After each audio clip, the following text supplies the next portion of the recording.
കർത്താവിൻ്റെ അതിപരിശുദ്ധമായ നാമം വാഴ്ത്തപ്പെടുമാറാകട്ടെ. പ്രിയപ്പെട്ടവരെ, ഇന്ന് നിങ്ങൾക്കായി സമർപ്പിക്കുന്നത് വിശുദ്ധ പൗലോസ് അപ്പോസ്തലൻ റോമാക്കാർക്ക് എഴുതിയ ലേഖനം 2 അധ്യായം 1 മുതൽ 5 വരെയുള്ള വാക്യങ്ങൾ. അല്ലയോ മനുഷ്യ, നീ ആര് തന്നെ ആയാലും മറ്റൊരുവനെ വിധിക്കുമ്പോൾ നിനക്ക് ന്യായീകരണമില്ല. അവരിനെ വിധിക്കുമ്പോൾ നീ നിന്നെ തന്നെയാണ് വിധിക്കുന്നത്. എന്തെന്നാൽ വിധിക്കുന്ന നീയും അതേ കുറ്റങ്ങൾ ചെയ്യുന്നു. അപ്രകാരം പ്രവർത്തിക്കുന്നവരുടെ മേലുള്ള ദൈവത്തിൻ്റെ വിധി ന്യായയുക്തമാണെന്ന് നമുക്കറിയാം. ഇത്തരം പ്രവൃത്തികൾ ചെയ്യുന്നവരെ വിധിക്കുകയും എന്നാൽ അവ തന്നെ പ്രവർത്തിക്കുകയും ചെയ്യുന്ന മനുഷ്യ ദൈവത്തിൻ്റെ വിധിയിൽ നിന്ന് ഒഴിഞ്ഞു മാറാൻ സാധിക്കുമെന്ന് നീ വിചാരിക്കുന്നുവോ? അതോ അവിടുത്തെ നിസ്സീമമായ കരുണയും സഹിഷ്ണുതയും ക്ഷമയും നീ നിസ്സാരമാക്കുകയാണോ ചെയ്യുന്നത്? നിന്നെ അനുതാപത്തിലേക്ക് നയിക്കുകയാണ് ദൈവത്തിൻ്റെ കരുണയുടെ ലക്ഷ്യമെന്ന് നീ അറിയുന്നില്ലേ? ദൈവവചനമാണ് നാം കേട്ടത്. നമുക്ക് ദൈവത്തെ സ്തുതിക്കാം. പ്രിയപ്പെട്ടവരെ,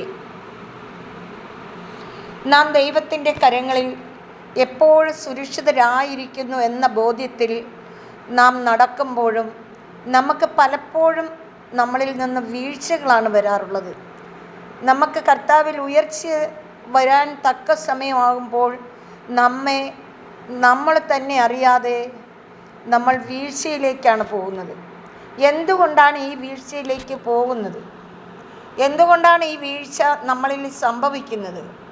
നമ്മൾ പരിശുദ്ധാത്മാവിനോട് ചോദിക്കാതാണ് ഓരോന്നും പ്രവർത്തിക്കുന്നത്. പ്രിയപ്പെട്ടവരെ, നമ്മൾ മറ്റുള്ളവരെ വിധിക്കുമ്പോൾ, നമ്മൾ മറ്റുള്ളവരെ കുറ്റം വിധിക്കുമ്പോൾ, മറ്റുള്ളവരുടെ പേരിൽ നമ്മൾ ഒരുപാട് അപവാദങ്ങളൊക്കെ പറഞ്ഞു പരത്തുമ്പോൾ നാം മനസ്സിലാക്കണമേ, നമ്മൾ ഒരാളുടെ മേൽ ചൂണ്ടുന്ന ഒരു വിരലാണെങ്കിൽ ബാക്കി 4 വിരലും നമ്മുടെ മേലാണ് ചൂണ്ടുന്നത്. നമ്മളൊന്ന് മനസ്സിലാക്കണേ പ്രിയപ്പെട്ടവരെ. ഇന്ന് നമ്മളെല്ലാവരും പറയുന്ന ഒരു വാക്കാണ്, നമ്മൾ ദൈവത്തിന് വേണ്ടി മരിക്കാനും തയ്യാറാണെന്ന്. എന്തിനാ പ്രിയപ്പെട്ടവരെ നമ്മൾ ദൈവത്തിന് വേണ്ടി മരിക്കുന്നത്? നമുക്ക് ദൈവത്തിന് വേണ്ടി ജീവിച്ചൂടെ? നമ്മൾ ദൈവത്തിന് വേണ്ടി ജീവിക്കുന്ന മക്കളാകണം. നമ്മൾ ദൈവത്തിന് വേണ്ടി ജീവിക്കുന്ന മക്കളായി ദൈവത്തെ മഹത്വപ്പെടുത്തുമ്പോഴാണ് നമ്മൾ ദൈവത്തിൻ്റെ മക്കളായി മാറുന്നത്. നമ്മൾ ദൈവത്തിൻ്റെ മക്കളാണോ? നമ്മളെ തന്നെ ശോധന ചെയ്ത് നോക്ക്. ഒരു ദിവസം 24 മണിക്കൂറിൽ എത്ര മണിക്കൂർ നമ്മൾ നമ്മുടെ യേശുവിന് വേണ്ടി ചെലവഴിക്കുന്നു? നമുക്ക് നമ്മളെ തന്നെ ഒന്ന് ശോധന ചെയ്യാം. എത്ര മണിക്കൂർ നമ്മൾ ദൈവത്തിന് വേണ്ടി കൊടുക്കുന്നു? ഏതെങ്കിലും സമയങ്ങൾ നമ്മളൊന്ന് അന്വേഷിക്കണം. ഏതെങ്കിലും മണിക്കൂറുകൾ നമ്മൾ ദൈവത്തിന് വേണ്ടി മാറ്റിവെക്കണം. അങ്ങനെ നമ്മൾ ദൈവത്തിൻ്റെ മക്കളായി, ദൈവത്തിന് വേണ്ടി നന്മ ചെയ്യുന്ന മക്കളായി ജീവിക്കണം. അങ്ങനെ ദൈവത്തിൻ്റെ നന്മ ചെയ്യുന്ന മക്കളായി നമ്മൾ ജീവിക്കാനാണ് ദൈവം പറയുന്നത്. മരണത്തിൽ ദൈവം ഒരു നന്മയും കാണുന്നില്ല. മരണം ദൈവം ആഗ്രഹിക്കുന്നില്ല. ഒരുവൻ്റെ മരണമല്ല ദൈവം ആഗ്രഹിക്കുന്ന, ഒരുവൻ്റെ ജീവനാണ്. അപ്പോൾ ഒരുവൻ്റെ ജീവൻ നഷ്ടപ്പെട്ടു പോകാതെ ഓരോ വ്യക്തികളും ദൈവാത്മാവിൽ നിറഞ്ഞ് ജീവിക്കണമെന്നാണ് ദൈവം ആഗ്രഹിക്കുന്നത്. പ്രിയപ്പെട്ടവരെ, ഇന്ന് എന്നോട് പലരും വിളിച്ച് പല പ്രാർത്ഥനകളും ആവശ്യപ്പെടുന്നുണ്ട്. പല കാര്യങ്ങളും എന്നെ വിളിച്ച് പറയുന്നുണ്ട്.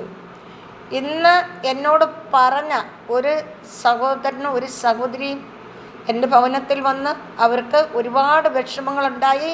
അതവർ നമ്മളോട് അവതരിപ്പിച്ച് കാര്യങ്ങളെല്ലാം പറഞ്ഞ് പേര് പറഞ്ഞ് പ്രാർത്ഥിക്കാനാണ് പറഞ്ഞത്. പക്ഷെ ഞാൻ പേര് പറഞ്ഞ് പ്രാർത്ഥിക്കുന്നില്ല. പ്രിയപ്പെട്ടവരെ, അവരെ നിന്ദിക്കുകയും അവമാനിക്കുകയും ഒരുപാട് വേദനിപ്പിക്കുകയും ചെയ്ത വ്യക്തികൾ അവർ ഈ പ്രാർത്ഥന കേൾക്കുകയാണെങ്കിൽ നിങ്ങളൊന്ന് ചിന്തിക്കണം. നിങ്ങൾ മറ്റുള്ളവരെ വേദനിപ്പിക്കുമ്പോൾ അതിലേറെ വേദന നിങ്ങൾക്ക് വന്ന് ഭവിക്കുമെന്ന് നിങ്ങൾ ചിന്തിക്കണം. ഹല്ലേലൂയ.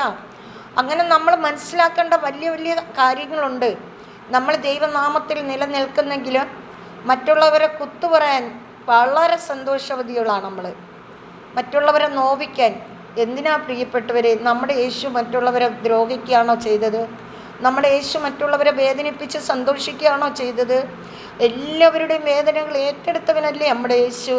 ആ യേശുവിൻ്റെ മക്കളാണോ നമ്മൾ? ആണെങ്കിൽ നമ്മൾ ആ യേശുവിൻ്റെ മനോഭാവത്തോടെ നമുക്ക് മുന്നേറാം. യേശു നിങ്ങളെല്ലാം സമർത്ഥമായി അനുഗ്രഹിക്കട്ടെ. ആകാശവും ഭൂമിയും സൃഷ്ടിച്ച കർത്താവ് നിങ്ങളെല്ലാം സമർത്ഥമായി അനുഗ്രഹിക്കട്ടെ. പ്രിയപ്പെട്ടവരെ, ആരെയും വേദനിപ്പിക്കാതെ സ്വയം വേദനിച്ച് നശിക്കാതെ നമ്മൾ സന്തോഷത്തോട് എപ്പോഴും നമ്മൾ സന്തോഷമുള്ളവരായിരിക്കുക. അതെ, ഫിലിപ്പിയ ലേഖനം 4:4 പറയുകയാണ്, നിങ്ങൾ വീണ്ടും സന്തോഷിക്കുവിൻ, കർത്താവിൽ സന്തോഷിക്കുവിൻ. അപ്പം നമ്മൾ എന്താ ചെയ്യേണ്ടത്? കർത്താവിൽ സന്തോഷിക്കുന്ന മക്കളായിരിക്കണം. നമ്മൾ ദൈവത്തിൻ്റെ മക്കളാണെങ്കിൽ അവകാശികളാണ്.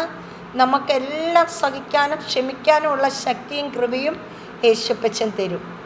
ദൈവം നിങ്ങളെല്ലാം സമൃദ്ധമായി അനുഗ്രഹിക്കട്ടെ. രോഗികളെല്ലാം പൂർണ്ണ സൗഖ്യം പ്രാപിക്കാനായി നമുക്ക് പ്രാർത്ഥിക്കാം. എല്ലാവരെയും ഓർത്ത് പ്രാർത്ഥിക്കുന്നുണ്ട്. എല്ലാവരെയും ദൈവം സമൃദ്ധമായി അനുഗ്രഹിക്കട്ടെ. ഈ പ്രാർത്ഥന കേൾക്കുന്ന എല്ലാ മക്കളെയും കർത്താവ് സമൃദ്ധമായി അനുഗ്രഹിക്കട്ടെ എന്ന് പ്രാർത്ഥിക്കുന്നു.